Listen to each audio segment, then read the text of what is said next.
I'm not going to tell you that these are going to be the best chocolate chip cookies you've ever had, but they are going to be really good. It's pretty much the same ingredients you find in standard chocolate chip recipe, just with the volume turned up a bit. First thing we're going to do is make some brown butter. Brown butter is super easy to make, yet the flavor it gives is phenomenal. Got 2 sticks of butter in the pot. What I'm going to do is just melt it down. All right, so the butter's melted. In just a moment, you'll see it start to fizzle and pop at us. What that is the water cooking out of the butter, which we want to do. What I'll do is continue cooking the butter over medium-high heat, whisking it all the while until the butter solids start to turn nice and brown. Also, doing this in a stainless steel pot like this really does help, as you can check the butter's progress a lot easier. If you are using nonstick, you can get a spoon in there to kind of check on the butter's progress. Brown butter might as well be a perfume because it is one of the greatest smells in the world. Don't know if you can see, but those brown specks are forming. So if you see the brown specks in the butter, we are there. What I'll do now is take an ice cube and just drop that into the butter. It's gonna hiss and get angry at you, but that's fine. So the ice cube is not only cooling the butter and stopping it from getting too brown, but it's gonna add in some of the water that the butter lost from cooking. We'll get that brown butter into a large bowl. While that brown butter is still warm, I'm gonna add in my sugar. Half a cup of white sugar, half a cup of packed light brown sugar. What I'm gonna do now is whisk that brown butter together with the sugars, kind of using the heat from that butter to melt the sugars nicely.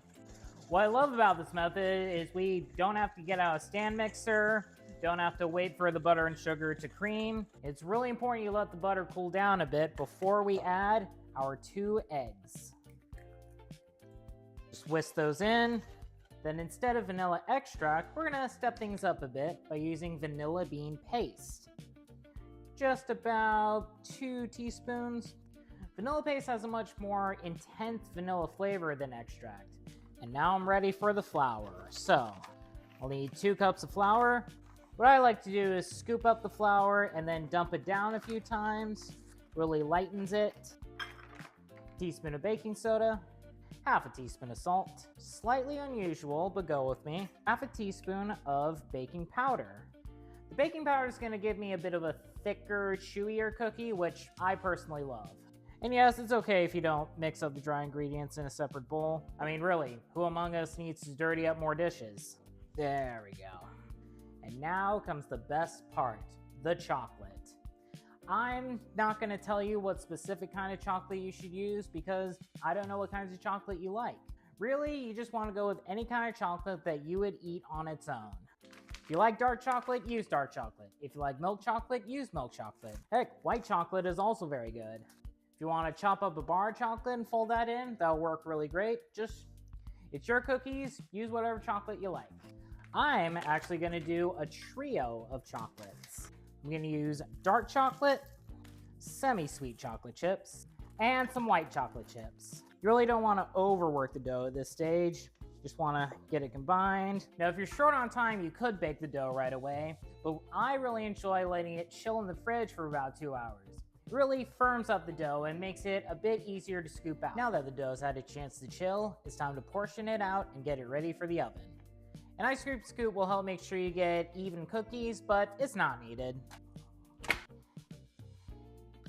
Roll it a bit, get a more even shape, put on a sheet tray lined with parchment, and just press it down a bit. One last crucial step. Right before the cookies go into the oven, I'm going to sprinkle each one with a bit of flaky sea salt, giving us that magical flavor blend of salty and sweet. I'll bake these at 350 for 15 to 20 minutes, or until the edges are brown, but they're still soft in the center. After letting the cookies cool for a few minutes on the counter, we'll just move them to a wire rack so they can cool completely.